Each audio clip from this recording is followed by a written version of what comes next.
Hello and welcome back to Karisu. Today we're going to be talking about gout. Now try to imagine this. You just woke up in the morning. It's a beautiful Sunday morning. You just planned last night that today you want to go for a walk, go to the park, bring your dog for a walk. But the moment you woke up, you all of a sudden felt something weird. You felt like your leg was on fire, like something was literally burning there. You take a look around, but then there's no smoke. You try to move the blanket away from your leg, but the moment the blanket starts rubbing against the toe, the pain just intensifies so much. Because you can't stand the pain at all, you turn around, you try to call your wife over to come and help you when all of a sudden you realize you're not married and you're single. So using all your strength and all the willpower you could muster, you slowly move the blanket away from the leg, and what you see is your big toe is just a swollen red hot mess. That's what gout is. The pain is super intense. I'm using this word super because it's difficult for me to describe how painful it is to you. It's literally super painful. And the pain is super painful immediately after the attack. And over time, it slowly does dissipate away. So, without wasting any more time, let's get straight into it. There are two conditions when people say gout. It's either gout or pseudo gout. Pseudo means like, the word like, L-I-K-E. So it's either gout or pseudo gout, and both of these is because of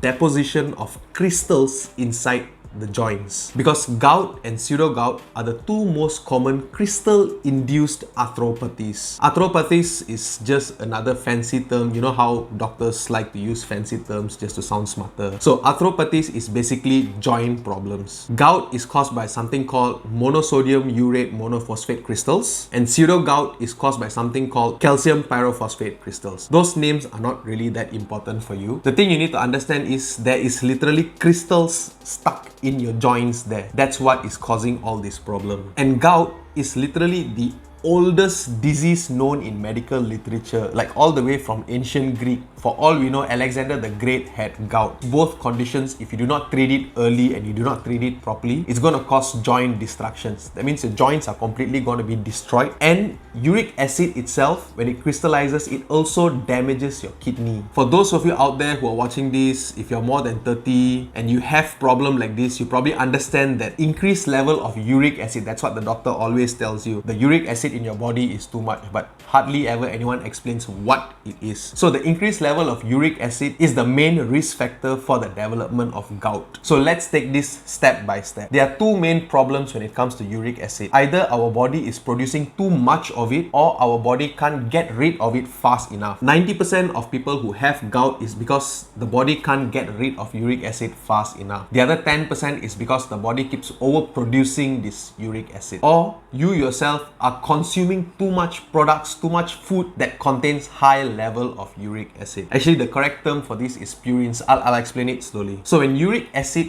is in high concentration in the body and it's super saturated, it starts to clump up and become this sort of crystal. And it's not like the beautiful crystals you see in the shop or the kind we like to wear. It's the kind of crystals you see in a horror movie with sharp pointy edges, needle-like everywhere. That's how uric acid crystals look like. And these crystals love joints. They like to go sit on the synovium, which means, okay, I'm sure everyone has eaten chicken before. So you see the chicken bone like a drumstick at the end of it. So it likes to stick on the bone, and then the white cartilage on top, the not so tasty but we have to eat because the meat is gone, cartilage. Yeah, it likes to stick there. And then between the two cartilage, between two joints, there's a sac called a synovial sac. It has something called synovial fluid inside so that your joint doesn't rub against each other. It's like a lubricant for your joints. So these crystals like to go inside and stay there also. And in severe cases, it can also attach itself to the skin, to the ligament, to the tendon, like basically just causing problem for no reason. And these crystals are very difficult to dissolve under acidic condition,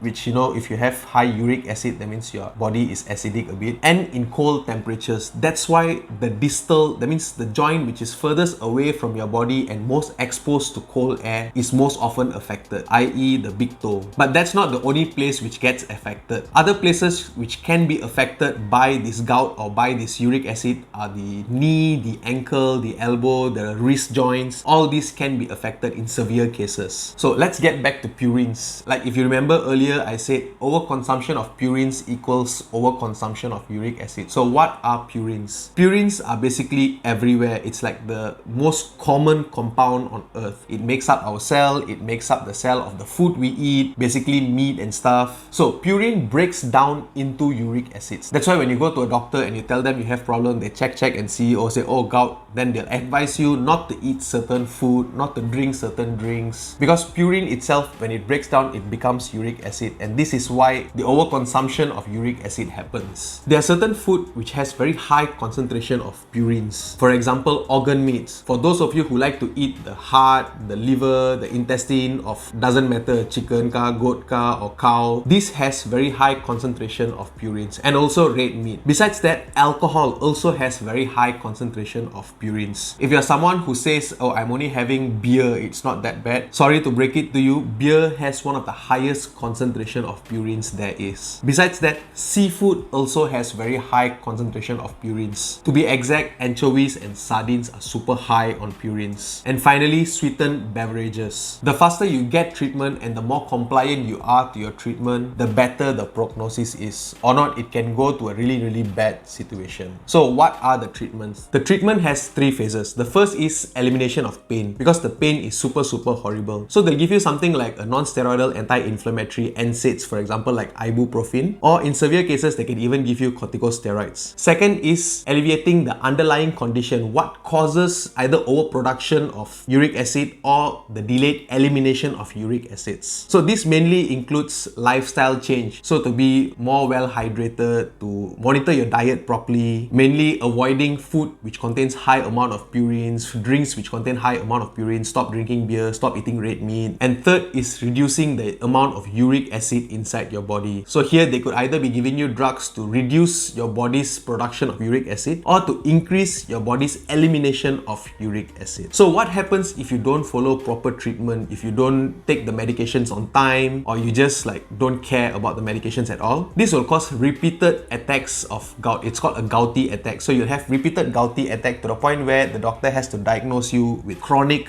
gout. So chronic means long term. So chronic gout means you're having gout for a long period of time. And when gout attack happens over and over again, like I mentioned earlier, it's going to completely destroy your joints. And sometimes it can even deposit itself right under the skin over the bone to form something called a tophi. And these are permanent urate deposits. It'll completely disfigure your limb or wherever you're affected. And that's everything you need to know about gout. If you found this video to be valuable, if you learned anything at all from this video, the only thing I ask is for you to share this video with your friends and family members, because really it could save their life. And if you haven't subscribed to this channel yet, go ahead and smash that subscribe button right there, and please do click the bell icon, because YouTube's algorithm is changing all the time and we want to make sure our videos come and reach you. And until the next informative video, in anything you do, do your best and be the best version of yourself. Bye bye.